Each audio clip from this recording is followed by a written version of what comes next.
Hello, school counselors and school counselors to be. Thank you guys so much for coming to my channel, The Inspiring School Counselor. And today, you guys, we're going to be getting into my bullying protocol checklist. I'm able to just break down each step that I take whenever it is that I'm getting a bullying accusation that comes to me, whether the teacher's, coming to me with it, the principal, the student, the parent. There is an actual checklist that I always make sure that I pull out so that I can follow each step in making sure things are getting done. So I wanted to share that with you guys because maybe you don't have a checklist, maybe you don't have something that's precise that you have to do and you're wanting something that's more precise.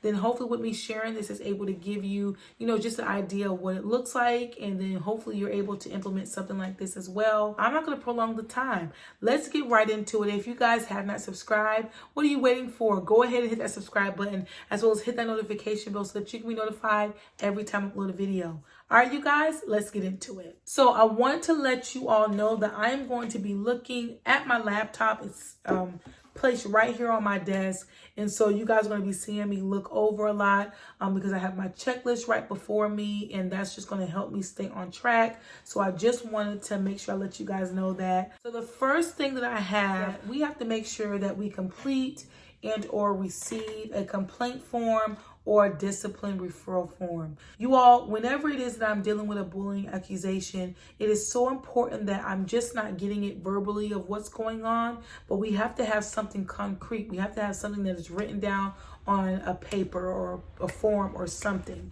And so if it is that the teacher or maybe any faculty and staff is a witness of any type of bullying that is happening, then we would like for them to fill out a discipline referral form. And so that is something that I have to make sure if it is that a teacher is coming to me. Now, if it is that it's a student that's coming to me, that's letting me know personally, or maybe a parent that's letting me know personally, then I have to make sure that I fill out a complaint form, and I'm also writing down just the details of what it is that they are telling me that is happening.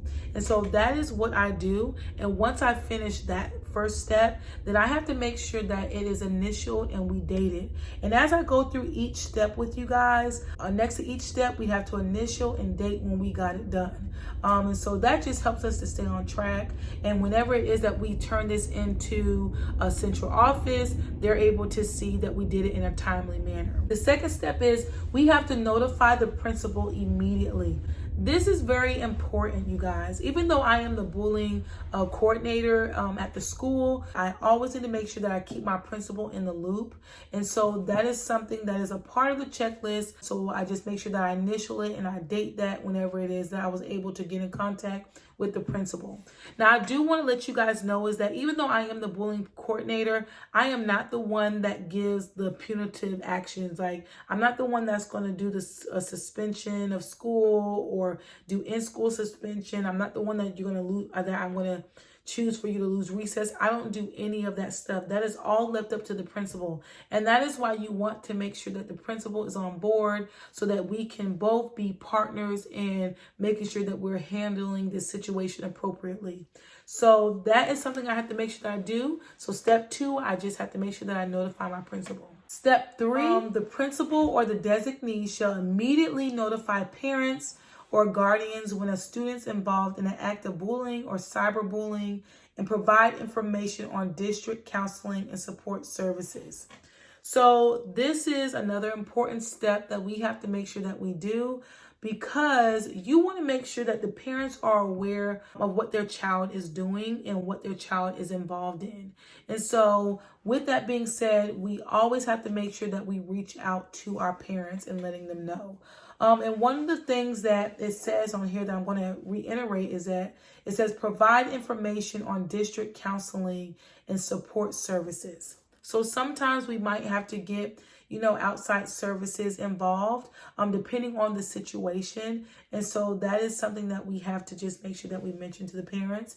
And then we also have to explain to them the importance of confidentiality and no retaliation. The reason why is because you will get many times, and I know I have found, where parents will be like, who is this that's doing this to my child? And so they are constantly wanting you to tell them who it is. And of course, as being a school counselor, and really it doesn't matter who you are, as long as you are faculty and staff, it is important that we protect the confidentiality of the students, whether they are the victims or the one that's doing the bullying. It doesn't matter. We always try to make sure that we keep it confidential and making sure that there should be no retaliation that should be taking place. Step 4, that's on my checklist, and that is I have to make sure that I initiate an investigation within 48 hours of receipt of report, as well as explain confidentiality and no retaliation.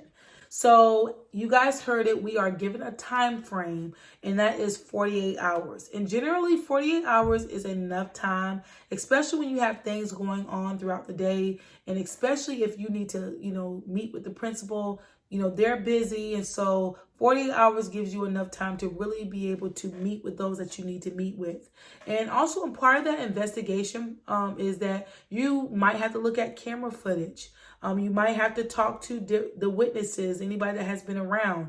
You might have to look at notes that has been written. You might have to go on Facebook pages or social media sites to see what is being said. And so that requires time. And so given 48 hours should be enough time to get that done. And I've never had any issues with not getting it done within 48 hours. Now, the fifth thing that we interview complainant, if not alleged victim, separately regarding facts, involved parties, relationships, perception of imbalance of power, impact on alleged victim, in context of the reported incident. And we also explain confidentiality and no retaliation. So you guys heard that. We're getting into the interview process. And so we're giving that time for that individual to let us know everything that they know. And I have to make sure that I take thorough notes on what it is that they are saying, so that nothing is left out and we're able to really assess the situation appropriately. Also, once again, we explain confidentiality and no retaliation. Then it gets into the sixth thing that we have to make sure we do, and that is interview alleged victims separately regarding the facts, involved parties, relationships, perception of imbalance of power, impact on victim, context of the reported incident, possible witnesses, have alleged victim complete a written statement if needed, explain confidentiality and no retaliation. One thing that I do want to make sure that I mention that I didn't mention in step 5 is that word separately. We have to make sure that we investigate each part of the party separately. We cannot have them together. And so that is something very important that we make sure that we do. The 7th thing that we have down here is that I have to determine whether the alleged act constitutes a violation of our school board policy. And the act violates policy when it meets one of the following conditions, and it lists those conditions. So the first one is it places a student in reasonable fear or harm for the student's person or property. It has a substantially detrimental effect on the student's physical or mental health. It has the effect of substantially interfering with the student's academic performance, or it has the effect of substantially interfering with the student's ability to participate in or benefit from services, activities, or privileges provided by the school. So with going through the whole investigation, with going through the interviews, looking back on what each party has said, then me and the principal will meet together. That's when we come together and we talk about, is this actually a bullying case? And so we kind of just look at every piece of facts that we have and we determine that. Now, if it does not, then I'm able to stop right here on my checklist and I don't have to do anything else except just my principal will just follow our student code of conduct. Whatever needs to happen with that, my principal handles that. But if it does signify that it is a bullying case, then we have to proceed with the checklist below and complete investigation, including appropriate interventions within 20 calendar days from receipt of initial report. We want to make sure that intervention is going to be able to take place and it has to be done within 20 calendar days. So let's get into the next part of this checklist. The 9th step, and it is interview and take statement from alleged perpetrator separately regarding the facts, involved parties, relationships, perception of the imbalance of power, impact on involved parties, and context of the possible bullying incident, have alleged perpetrator complete a written statement if needed, notify parent, guardian if needed. And so at this point, I'm interviewing the perpetrator, okay? I'm interviewing them, and if it is that they need to do a written statement, then I would have them do a written statement. And so I would have to just take note of all of these things. Now we're going to be getting into our 10th step, which is interview and take statement from any person that witnessed the possible bullying incident, has knowledge of the incident, or may have related information, and have each witness complete a written statement if needed as well.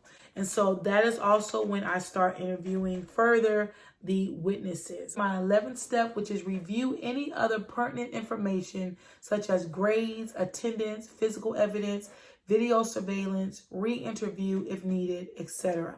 Now you guys are going to see that this is just a repeating of things that I have to do as far as when it gets into the interviewing process. So once again, I'm going to be looking at grades, attendance, physical evidence, video surveillance. I'm going to be re-interviewing if I need to. Those are different things I'm going to have to do. It's not limited to just what I mentioned. The list can go on of the different things that you can look at. Step 12 is complete the investigation, appropriate intervention in response to victim and accused within 20 calendar days of the initial report, okay? And so we have to just make sure we are completing the investigation, okay? And putting into place any type of interventions that needs to be put in place for that. Step 13, and that is school representative, which will be principal and or the assistant principal, will meet with and discuss the findings with the victim and parent guardians and follow up with a written report, example letter in the Google. That is something that I have to just write up. And it says always put on school letterhead with a date. That's just a note for us to make sure that we keep in mind. And then also for the 14th step, the school representative, which will be the principal or assistant principal, will notify and discuss the findings with the accused and parents, guardians, follow up with a written report. A separate sample letter is in Google, so that's something that I provide, and always put on the school letterhead, which is once again a note for us. Then we get into step 15, which is provide the bullying coordinator and the director of schools with a copy of this document, a written copy of the report sent to both the complainant victim and the accused parents, okay? This is going to be very much important. So I have to make sure that I get a copy of that, and I have to keep that stored up in my files. And then I have to send it off to the director of schools. At this point, we're getting ready to end the investigation. And so that is when I get into, I believe I'm on either step 16, or list immediate interventions for the victim. Be careful that the interventions are not viewed as retaliation toward the victim. This should also be verbalized to parents and articulated in the letters sent to the victim's parents and guardians. I don't do this, but the principal does. But there are interventions that can be put in place for the victims so that they can feel safe.